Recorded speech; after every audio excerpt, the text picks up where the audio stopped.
Welcome back, everyone. Today we're diving deep into something pretty cool. Oh, yeah. You know, I love watches, and you guys know I love watches. Yeah. And we're going to be talking about the Specht Söhne Opus watch today. Okay. You know, one of our listeners sent in some really interesting stuff about this watch. Cool. And we thought it would be a perfect subject for today's deep dive. It sounds good. So this Specht Söhne Opus is, it's kind of designed as like an homage to the Audemars Piguet Royal Oak. Ah, interesting. Yeah. And for those of you who don't know, the Audemars Piguet Royal Oak is, it's a pretty iconic watch design. Yeah, it's definitely a classic. Yeah, it's like a legend in the watch world. So we're going to be talking about the design, the craftsmanship, what makes it special. Great. I'm excited to hear more about it. Yeah. So first off, I want to ask you about this whole concept of homage watches. Yeah, sure. Because I'm kind of new to this idea. Right. So how would you explain that? Like, what makes a watch an homage versus just like a copycat or a ripoff? Yeah, that's a great question. So an homage watch is basically, like you said, it's paying tribute to an iconic design, but it's not trying to be an exact replica. Right. It's more about taking inspiration from the original and kind of reinterpreting it in a new way. Okay, so it's like taking the essence of the design, Exactly. but putting your own spin on it. Yeah, like imagine a musician covering a classic song. Oh, okay, I get it. You know, they're using the same basic melody, but they're adding their own style and flair to it. That's a good analogy. And that's kind of what Specht Söhne is doing here with the Opus. So they're not trying to trick anyone into thinking it's a Royal Oak. They're just like inspired by it. Exactly. They're drawing on the Royal Oak's legacy, but they're creating something distinct. Got it. So let's talk about the Opus itself then. Sure. One of the first things I noticed in the material you sent over was the size. Okay. It's a 39 millimeter case. Yeah, that's a pretty versatile size. Yeah. Yeah. I feel like that's kind of like the sweet spot for a lot of people. Definitely. It's not too big, not too small. Right. It can work for a lot of different wrist sizes and styles. Exactly. Okay, cool. And then the material of the case, it's 316L stainless steel. Yep, that's a good choice. Is that a pretty common material for watches? Yeah, it's very popular, Okay. especially for watches in this kind of price range. Okay. It's known for being really durable, and also it can be finished in a lot of different ways. Right. And I noticed they're using a mix of like brushed and polished finishes. Yeah, that adds a nice touch. It does. It gives it kind of a more refined look. Exactly. It's like a subtle detail, but it makes a big difference. Yeah, I agree. And then another thing I was impressed by was the thickness, or I guess the thinness. Okay. It's only 12 millimeters thick. Wow, that's pretty slim. Yeah. I mean, especially for a watch that's made of stainless steel, Right. it feels very elegant on the wrist, you know. Definitely. It's not clunky at all. Yeah, they've done a good job of balancing the robustness of the material with a sleek design. Yeah, exactly.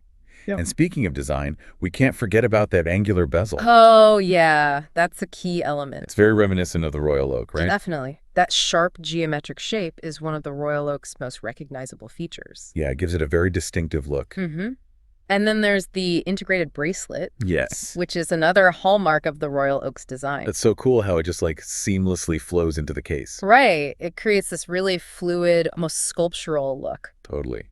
I'm really liking all these little nods to the Royal Oak. Yeah, they've done a great job of incorporating those elements. Okay, so now let's get to the heart of the watch. Literally. Yes, literally. The movement. The Opus uses an NH35 automatic movement, Oh, nice. which I know is a pretty popular movement. Yeah, workhorse. But for someone who maybe isn't a watch expert, can you explain why that movement is such a good choice? Sure. So the NH35 is known for being incredibly reliable. It's very accurate, and it's relatively inexpensive to manufacture, Oh, okay. which means that watchmakers can offer watches with this movement at a more affordable price point. Right, so it's like good value for the money. Exactly. It's a great option for people who want a quality automatic watch without breaking the bank. Got it. So it's dependable, it's accurate, it's affordable. Sounds like a win-win-win to me. Exactly. Okay.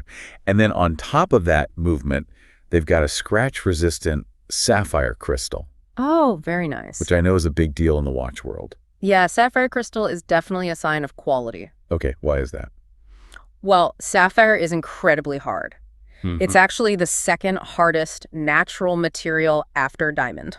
Wow, I didn't know that. Yeah, so it's incredibly resistant to scratches. Which makes sense for a watch. Right. You want something that's going to hold up to everyday wear and tear. Exactly. Because I'm not very careful with my watches, I'll be honest. Well, sapphire crystal is a good choice then. Yeah, it sounds like... You don't have to worry about it getting all scratched up. Okay, good to know. Mm. And then I also noticed they mentioned impeccable finishing in the materials. Right. What does that usually mean when talking about watches? So impeccable finishing is kind of a catch-all phrase, Mm-hmm. but it usually refers to the level of detail and craftsmanship that goes into the watch. Okay. So it could be things like hand-finished edges, Oh, wow. polished bevels, perlage on the movement. I don't even know what that means. It's a type of decoration that's applied to the movement. Oh, okay. It's like a pattern of tiny circles. Interesting. It's very intricate. So it's like all those little details that you might not even notice at first glance. Exactly.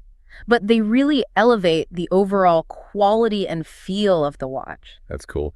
So it sounds like Specht Söhne is really trying to make a high-quality watch here. Yeah, it seems like they're paying attention to the details. And they're also trying to appeal to a wide audience. Right. I mean, they use phrases like timeless sophistication and modern precision. Yeah, that's smart marketing. It is. It kind of speaks to both seasoned collectors and people who are new to the watch world. Exactly. They're acknowledging the heritage of the Royal Oak while also positioning the Opus as a contemporary timepiece. Mm-hmm. Very clever. So to wrap things up, it sounds like the Specht Söhne Opus is a pretty interesting watch. Yeah, definitely. It's like a modern take on a classic design with a focus on quality and craftsmanship. A nod to affordability, Exactly. which is always a good thing. It is. So what do you think? Would you consider adding this watch to your collection? You know, I'd have to see it in person to really decide. Fair enough. I'd want to get a closer look at those impeccable finishing details. That's a good point. Because that's where you can really tell if a watchmaker is going the extra mile. Yeah, I agree. Well, thanks for all the insights. Of course. Happy to be here. This has been a really fun deep dive. You too. And for all of you listening, if you're interested in learning more about Specht Söhne or the Opus watch, Check out their website. you can find all the details in the show notes. Yep. And as always, thanks for listening. See ya. We'll catch you in the next deep dive.